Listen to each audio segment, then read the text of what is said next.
olhos do moço e ele viu. E eis que o monte estava cheio de cavalos e carros de fogo em redor de Eliseu. Quando os sírios desceram a ele, Eliseu orou ao Senhor e disse: fere de cegueira esta gente, peço-te. E o Senhor os feriu de cegueira, conforme o pedido de Eliseu. Versículo 19. Então Eliseu lhes disse: não é este o caminho, nem é esta a cidade. Segui-me e guiar-vos-ei ao homem que buscais. E os guiou até Samaria.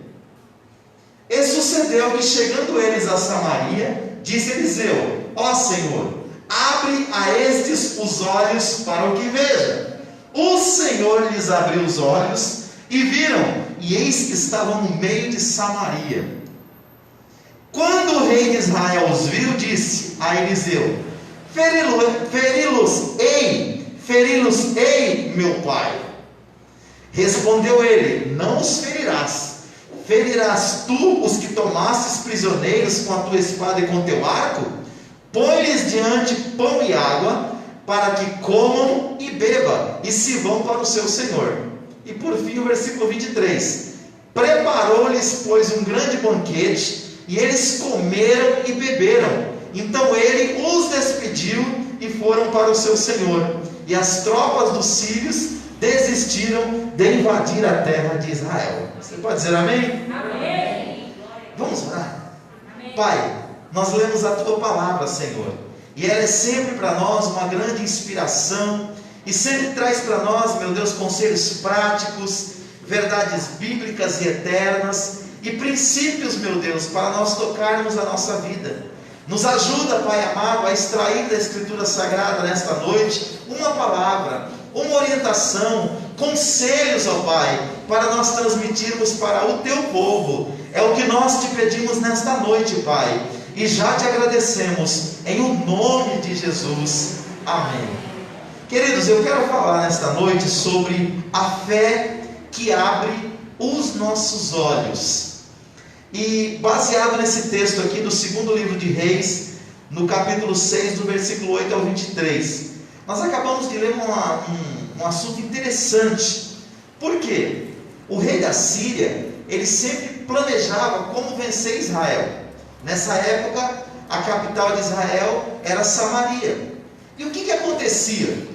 Todas as vezes que ele armava uma armadilha, ele pegava os seus soldados e colocava no caminho para pegar o rei de Israel, junto com seus cavaleiros, junto com seus soldados, ele era surpreendido porque o rei simplesmente não ia pelo caminho que ele imaginava, Emerson, ia por um outro caminho, e aquilo foi intrigando ele. Chegou um dia que ele pensou: peraí, no meio de nós deve haver um espião que está entregando os planos que eu faço aqui com os meus generais, com os meus líderes, com os meus príncipes, para o rei de Israel.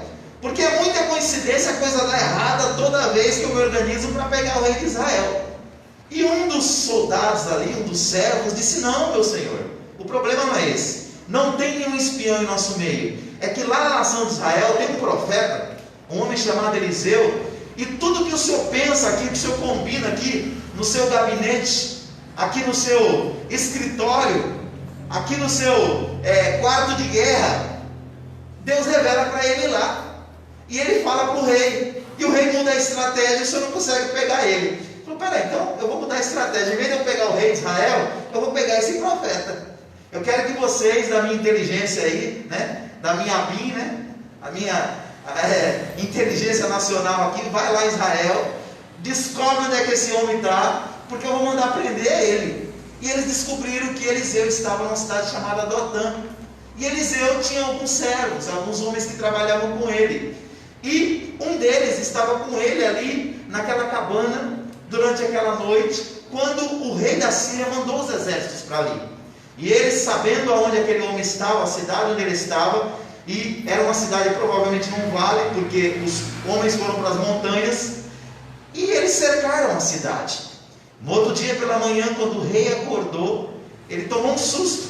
Quando o jovem acordou, o servo de Eliseu, ele tomou um susto. Porque quando ele abriu a sua cabana, que ele olhou para os montes, em vez de ele ver o sol lindo e brilhante, como ele via todo dia, ele viu vários soldados da Síria, e aquilo encheu o coração dele de pavor. Ele correu para dentro, despertou o profeta Eliseu e contou o que estava acontecendo. O profeta, em vez de ficar apavorado, como era um homem de fé, como era um homem de relacionamento com Deus, como era um homem que já tinha os olhos abertos pelo Senhor, ele falou: rapaz, fica tranquilo, maior é aquele que está conosco do que aqueles que estão com eles. Então, o posicionamento desse homem de Deus, por conhecer a Deus, por ter relacionamento com Deus, por ter vivência com Deus, a visão dele, Vanderlei, era diferente da visão dos outros. É mais ou menos aquilo que o Vanderlei leu aqui, na questão de Pedro andando sobre as águas. Quando os olhos de Pedro estavam em Jesus, ele andava sobre as águas. Quando ele sentiu o vento forte, teve medo, ele começou a afundar. Então, aqui, essa situação foi usada para Deus fazer um milagre, para Deus abrir os olhos, através da fé, do jovem que era o assessor de Eliseu. E ele orou, ele falou: Senhor, abre os olhos do moço para que o moço veja. E diz a palavra do Senhor que quando ele orou, os olhos espirituais do moço se abriram. E agora, a atenção dele não estava mais voltada para os exércitos inimigos que cercavam a cidade de Dotã.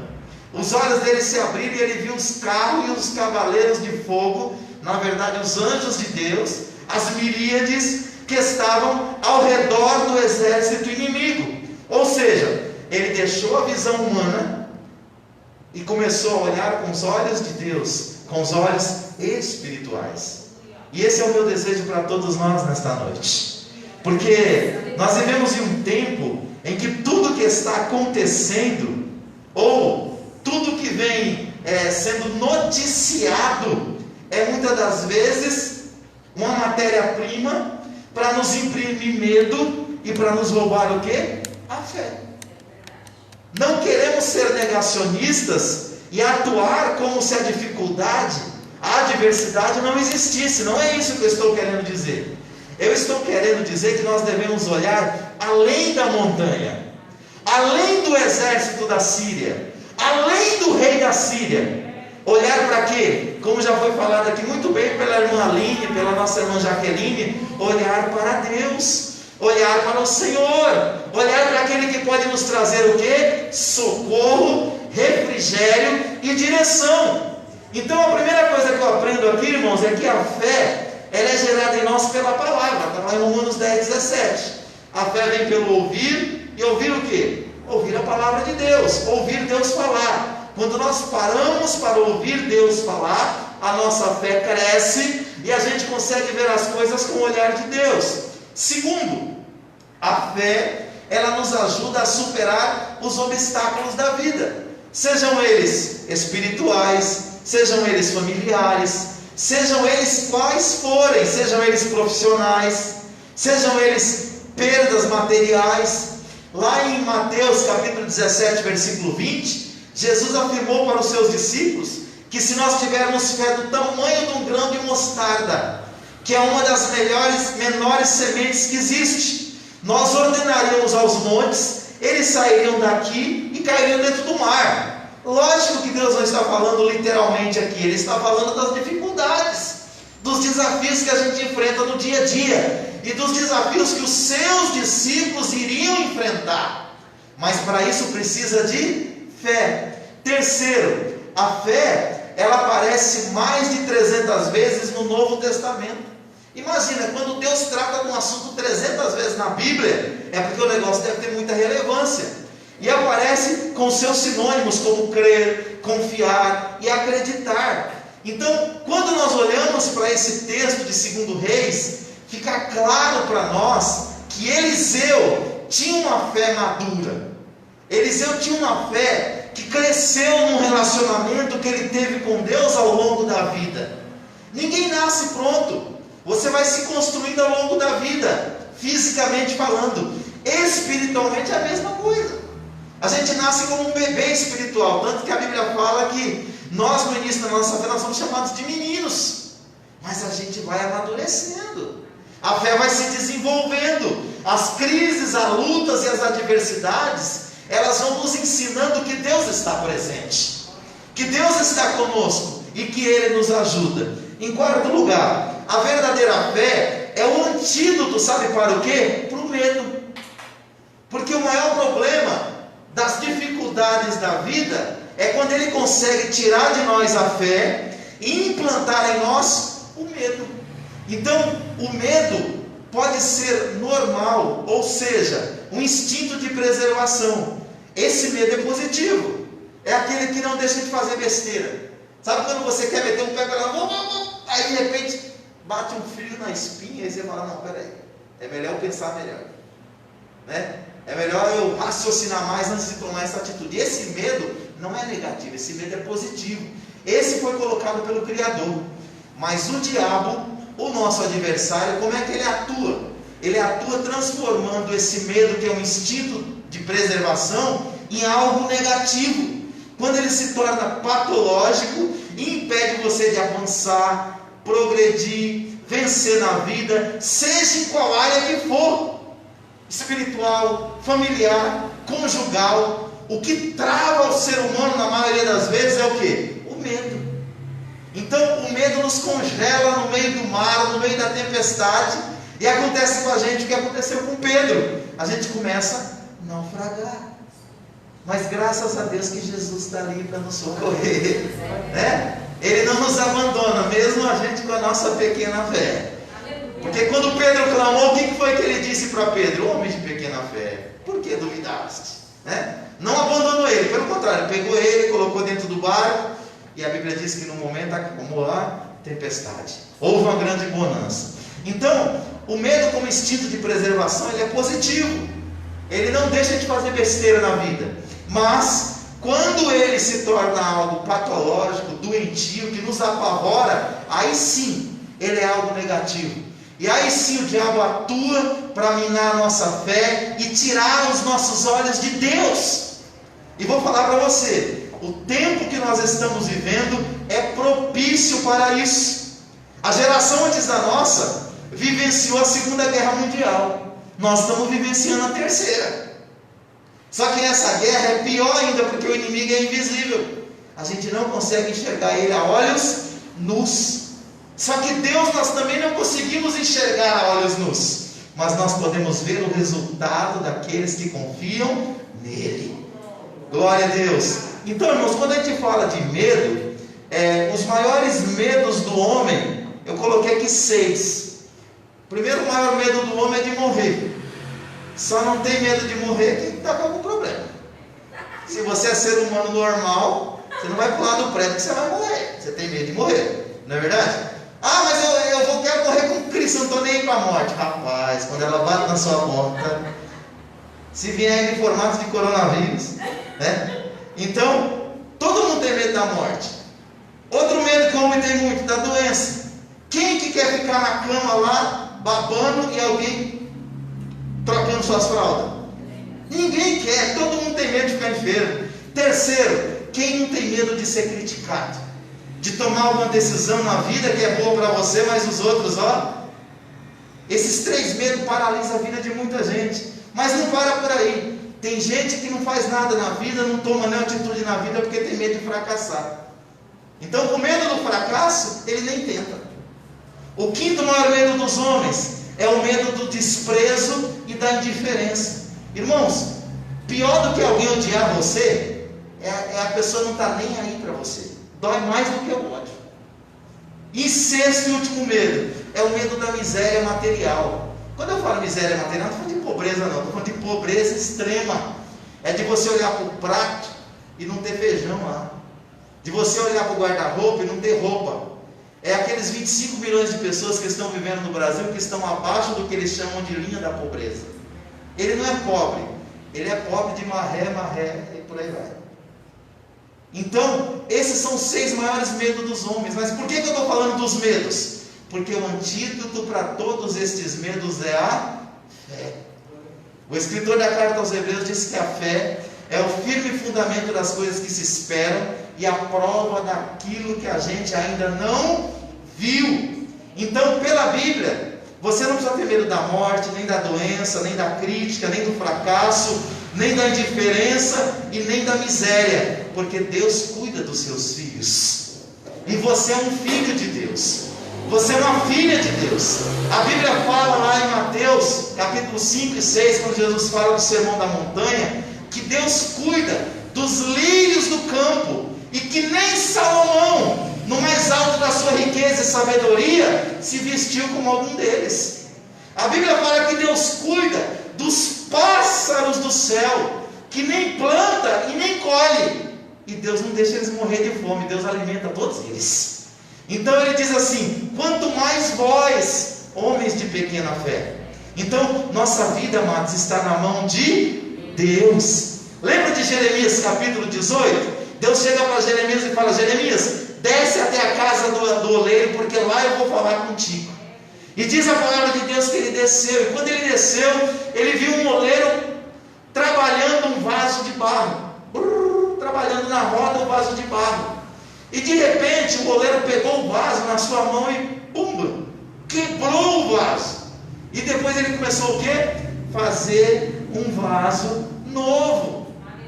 E aí Deus fez uma pergunta para Jeremias. Ele falou: Jeremias, não posso eu fazer da casa de Israel como o oleiro fez com esse vaso? O que ele estava querendo dizer? Ainda que o oleiro quebre o vaso não vai quebrar no chão. Alguém já viu alguém pregando falando: não, o vaso vai cair no chão. Não.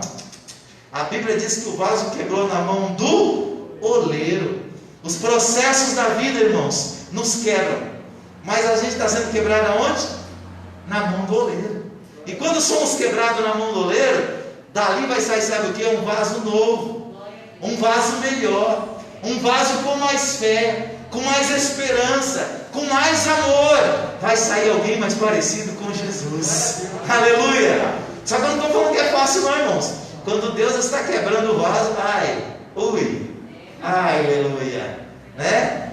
Ai, glória. Mas está na mão do oleiro. Essa que é a nossa segurança, irmãos. Não adianta ser vaso de ouro na prateleira do capeta. É melhor ser vaso de barro na mão de Deus. Amém? Glória a Deus. Então nós podemos vencer os medos através da fé. Então quando nós olhamos a palavra, em quinto lugar, nós entendemos que Deus abre os nossos olhos para ver. Para ver o que, pastor Davi? Pelo menos três coisas. Primeiro, Deus abre os nossos olhos pela fé para nós vermos os planos do inimigo contra a nossa vida. Nos versículos 8 a 9, lá de 2 Reis capítulo 8, a Bíblia diz que Deus revelava para Eliseu, lá na terra de Israel, o que o inimigo estava tramando lá na Síria. Por que eu estou te dizendo isso? Talvez você está vivendo um momento em que o inimigo está investindo forte contra a tua vida. E Deus te trouxe aqui para te dizer que ele está tentando roubar aquilo que é mais importante para você. E o que é mais importante para mim, pastor Davi? Sem sombra de dúvida, é a tua fé. Então, se ele conseguir tirar a tua fé, ele desestabiliza todas as áreas da sua vida. Mas se ele não conseguir tirar a tua fé, meu querido, minha querida, os planos do inimigo serão o quê? Frustrados. E Deus te trouxe aqui nesta noite, Deus te colocou na frente desta live para dizer que os planos do teu adversário contra a tua vida serão frustrados. Posso ouvir um amém? Amém. Ele tem planos maus contra você. Só que a Bíblia fala que os planos de Deus para o seu povo é plano bom. Diga assim: Deus tem plano bom para mim. Aleluia. Irmãos, isso é um descanso para nós. Ele disse para Israel que os planos que ele tinha para Israel era plano de paz, para dar o fim que Israel desejava. Irmão, nós não somos Israel, nós somos igreja. Jesus morreu por nós, derramou o seu sangue por nós. O Pai te ama. Então os planos que Deus tem para você não é ruim. Eu estava conversando com o Vanderlei hoje lá em casa, dizendo para ele o seguinte: a vida do mundo vai de mal a pior. A gente sabe disso. Mas por quê? A Bíblia diz que o mundo jaz no maligno.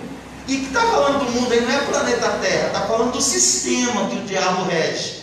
Agora, para o cristão, irmãos, a minha vida, a cada dia que eu passo, ela está melhor do que no dia que eu aceitei a fé. Eu vou melhorando a cada dia. de fé em fé e de glória em glória. Deus vai abençoando cada área da minha vida. E cada dia que passa está mais próximo o dia de Jesus vir buscar a sua igreja, irmãos. Você tem coisa melhor do que essa? Então a vida do cristão sempre vai melhorar, desde que ele entenda a palavra e viva por ela. Pastor, mas e as dificuldades? Todas as dificuldades e adversidades que a Bíblia trata, elas são temporárias, elas não são definitivas. A Bíblia chama essas aflições de leve e momentâneas tribulações, ou seja, é algo de momento. Deus sabe, queridos, que ninguém suporta tribulação, luta, aflição, provação e tentação o tempo todo. Ninguém aguenta. Então as aflições vêm, a gente aprende algumas lições com ela, depois Deus manda vitória. Depois vem mais um período de provações, e depois mais um período de aprovações, e você vai crescendo no Senhor, a sua fé vai se desenvolvendo. Deus vai abençoando o seu lar, sua família, seus filhos, seu ministério, sua vida profissional. Por quê? A Bíblia diz, não é o pastor Davi que fala, que os planos que Deus tem para nós são planos bons, irmãos.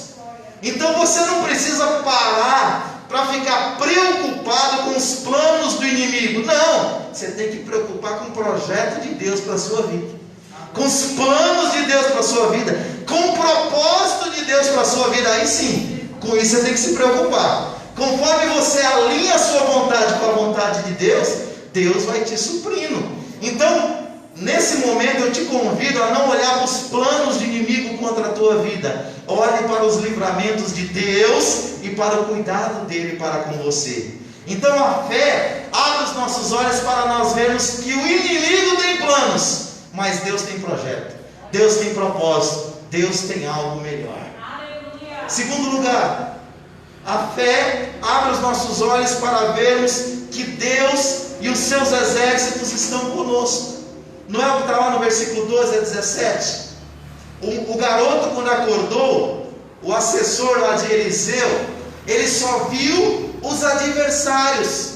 Quando nós estamos vivendo pela dúvida, pela incredulidade, pela incerteza, a gente não consegue ver o que Deus está fazendo. A gente só consegue enxergar aquilo que Deus não fez. Mas aí quando a gente ora e a nossa visão espiritual se abre, Deus começa a mostrar para nós tudo aquilo que Ele já fez. Ele começa a mostrar tudo o que Ele está fazendo, e Ele começa a mostrar tudo aquilo que Ele ainda pode fazer. Aleluia! É por isso que nós ministramos na festividade deste ano Efésios 3:20, e nós estamos declarando aqui em nome de Jesus que o Senhor é poderoso para fazer infinitamente mais além daquilo que você pede e daquilo que você pensa. Oh, irmãos, vamos se preocupar com a pandemia? Vamos, mas vamos entender que a pandemia é passageira, e Deus não é passageiro. Deus está acima dessas circunstâncias. Esse mal, essa dificuldade, essa adversidade não vai te destruir. Pelo contrário, Deus vai usar isso para te promover, para te abençoar, para te dar vitória, para aumentar a tua fé e a tua esperança. Para mim e para você não tem mais jeito, mas para Deus tem jeito sim. A minha oração hoje aqui no Jardim Letícia, por você que está aqui e por você que está na live, é: Deus, abre os olhos para que Ele veja. Alabasuricanda, alabaxeia. Abra os olhos para que ela veja o que o Senhor está fazendo. Aleluia! Todos aqueles que creram, irmãos, eles não ficaram confundidos. Terceiro e último lugar, a fé, ela abre os nossos olhos para nós sermos misericordiosos até com quem não merece. Aleluia! Irmãos, tem muita gente ainda vivendo dentro da lei, aonde tudo é dente por dente e olho por olho. Não, me fez, eu devolvo na mesma moeda. Não é assim que Jesus ensina. Já no Antigo Testamento, nesse texto, nós temos uma manifestação da graça. Nessa época, irmãos, vivia de acordo com a lei. Inimigo do povo de Deus, ó, era assim que era tratado. Quantas vezes aconteceu isso? Só que Deus, mesmo na época da lei, manifestou a sua graça. Quem veio para matar, para prender, para destruir a vida do profeta, ficou cego. O profeta levou eles até dentro da capital de Samaria, e lá ele poderia mandar o rei, cortar o pescoço de todo mundo. Foi isso que ele fez? Não, ele usou de graça, ele usou de misericórdia. Quando Deus abre os nossos olhos, irmãos, a gente não consegue mais agir como o velho homem agia. Sabe o que ele fez? Ele orou, falou: vocês estão no lugar certinho. Quando ele orou, os olhos deles se abriram, e eles viram que eles estavam no meio da capital de Samaria, exércitos ao redor, vieram para prender e agora estavam presos. Qual foi o pensamento? Vamos todo mundo morrer. Mas ali a graça de Deus se manifestou. Aleluia! Tito disse isso lá no seu... Paulo disse isso para Tito lá na sua carta. Ele disse assim: a graça de Deus se manifestou, trazendo salvação a todos os homens. Ali a graça se manifestou. Sabe o que o rei perguntou? Essa era a norma, essa era a regra, essa era o protocolo. Pegou o inimigo, ele perguntou para o profeta: profeta, o que eu faço agora? Corta a cabeça deles? Mato todos eles? Ele disse: não, de maneira nenhuma. Manda eles sentar na mesa, põe pão para eles e põe água para eles. Põe pão porque eles estão com fome e põe água porque eles estão com sede. E depois manda eles embora para a Síria. A Bíblia diz que ele colocou um banquete, os soldados comeram, os soldados beberam, e depois a Bíblia diz que eles foram para a Síria e cessou a guerra.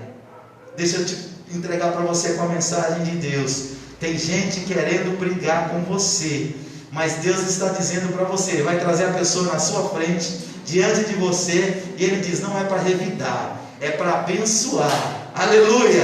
É para dar água para ele beber, é para dar comida para ele comer, e depois manda ele para casa.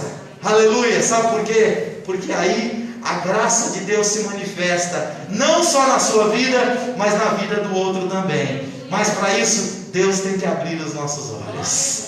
Aleluia! E nesta noite Deus está abrindo os nossos olhos da fé. Para quê? Para a gente saber que o inimigo tem plano, mas que serão frustrados. Que aqueles que estão conosco são bem maiores do que aquele que está do outro lado. Quem está com você é o Senhor, é os exércitos de Deus, é o Pai, é o Filho e o Espírito Santo. E terceiro e último lugar, Deus abre o seu olho para você não agir mais como você agia, mas para você agir pela fé, com as armas espirituais. A Bíblia diz que com a fé, ela é um escudo que aplaca todos os dardos inflamados do maligno. O maligno está querendo te alvejar, o maligno está querendo te acertar, mas levanta o escudo da fé, porque a vitória já é nossa em nome de Jesus. E eu concluo dizendo o seguinte: para que a gente possa ter isso que nós falamos aqui, alimente a sua fé com a palavra de Deus. Apocalipse capítulo 1, versículo 3 diz: bem-aventurado aquele que lê, aquele que ouve e aquele que guarda ou pratica as palavras do livro dessa profecia, porque o tempo está próximo. Quer ter fé? Não faça da Bíblia um mero amuleto religioso, não. Faça dele o seu manual de regra, fé e prática. Segundo lugar, viva a salvação alcançada pela fé. Tem gente que só quer a fé para alcançar coisas, e alcança, porque quando você crê, muitas coisas acontecem. Mas Efésios capítulo 2, versículo 8 e 9 diz que pela graça sois salvos, por intermédio da fé. E isso não vem de vós, é um dom de Deus, e não vem de obras para que ninguém se glorie. O maior objetivo da fé não é melhorar a nossa vida aqui na terra, não, mas ela melhora, mas é principalmente nos dá direito à vida eterna, nos dá direito a um dia caminhar com Jesus no céu. Esse deve ser o nosso foco. Em terceiro e último lugar, compartilhe com os outros essa salvação recebida pela fé. Lá em Marcos capítulo 16, do versículo 15 ao 20, Jesus deu para a sua igreja um ide. Não é só para a gente ficar em Jerusalém. A gente fica em Jerusalém, do alto a gente é revestido de poder, a gente recebe o Espírito Santo, depois a gente tem que ir, irmãos, e compartilhar com os outros o reino de Deus. E a Bíblia diz que quando os discípulos fizeram isso, os sinais seguiram aqueles que tinham crido. O sinal seguiu aqueles que tinham fé, porque Jesus cooperou com eles. Estamos vivendo um momento de grande adversidade para as igrejas no Brasil e no mundo. Não só a adversidade com a pandemia, mas com seus efeitos. Olha para a igreja. É normal um dia de domingo a igreja estar assim? Não. Isso é efeito não só da pandemia, mas da guerra espiritual que nós estamos travando. Então o que nós precisamos fazer? Acordar para essa realidade. Essa pandemia não é só uma batalha física. A Bíblia fala que a nossa luta não é contra carne e sangue, mas é contra as hostes espirituais da maldade nos lugares celestiais. É um tempo que a igreja mais do que nunca deveria se revestir de Deus e não de tantas outras coisas. Então, nós precisamos reservar um tempo para Deus, para que a nossa fé seja renovada, alimentada. Tem pessoas que não estão vindo na igreja e nem se preocupam de durante o dia ouvir um louvor, ter um momento devocional com Deus, ler a Bíblia. Ô irmãos, nós não somos crentes só por causa das paredes, não. Não, da denominação não, nós somos crentes porque nascemos de novo. Recebemos Jesus como nosso Salvador. O nosso nome está escrito no céu, no livro da vida. Então aonde for, alimente a sua fé. Mas não só se alimente, compartilhe essa fé com outras pessoas. No capítulo 8 de Atos, para nós concluirmos, a Bíblia diz que os discípulos começaram a ser perseguidos em Jerusalém. Eles foram para Samaria e para outros lugares. E a Bíblia diz que aonde eles iam, eles anunciavam Cristo. Sabe por quê? Porque eles tinham recebido fé. Os olhos deles estavam abertos. Eles sabiam em quem eles tinham crido. E eles não só criam no coração, como diz lá em Romanos 9:10. Eles confessavam com os lábios. Então, em nome de Jesus, Deus está te chamando nesta noite, dizendo: abra os seus olhos. O ministério do louvor se aproxima. Vamos orar e louvar para nós fecharmos o nosso culto. Que nós possamos entender, irmãos, sem fé é impossível agradar a Deus, porque é necessário que aquele que dele se aproxima crê que ele existe e crê que ele é galardoador daqueles que o buscam. Amém? Pai querido, Deus amado, nós te agradecemos, Senhor querido, por esta palavra, e nós pedimos que o Senhor venha injetar fé em nossos corações. Abre os nossos olhos para nós vermos, Senhor, a tua atuação na nossa vida. O Senhor, meu Deus querido, não está alheio ao que nós estamos vivendo ou passando. Antes o Senhor está caminhando conosco. O Senhor é aquele que fecha a boca dos leões quando nós estamos na cova dos leões. O Senhor é o quarto homem que caminha com os teus filhos quando eles entram na fornalha, como Ananias, Misael e Azarias. Nós cremos no Senhor, Pai. Nós confiamos em Ti, Senhor. Nós depositamos a nossa fé em Ti, meu Deus. E nós te pedimos em nome de Jesus: não deixa o medo, não deixa o pavor, não deixa, meu Deus, que isso tome conta do coração dos Teus filhos, mas que a fé, Senhor, seja o antídoto para tudo isso, e todos sejam cheios, meu Deus, do Teu Espírito e dessa fé que vem pela Tua palavra, Pai. Não deixe os Teus filhos submergir no meio da tempestade e do mar alto, Senhor, mas que Tu possas socorrer, levantar, oh meu Deus, uma geração de verdadeiros adoradores que vão Te adorar, que vão Te servir, que vão caminhar contigo, independente das dificuldades. Amém? Glória a Deus. Vamos louvar ao Senhor, em seguida estaremos indo para o nosso lar. Mas creia, Deus está abrindo os seus olhos hoje para ver algo que você não estava vendo na sua vida, para ver um trabalhar de Deus diferente. Marque este dia. Deus fará algo na sua vida, na sua família, na sua casa. Abre o olho para ver o que Deus está fazendo. Amém? Aplauda o nome do Senhor Jesus.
Que Deus abençoe você, sua casa e sua família, e que venha um tempo de muita paz, de muita abundância do Senhor para você e para aqueles que você ama.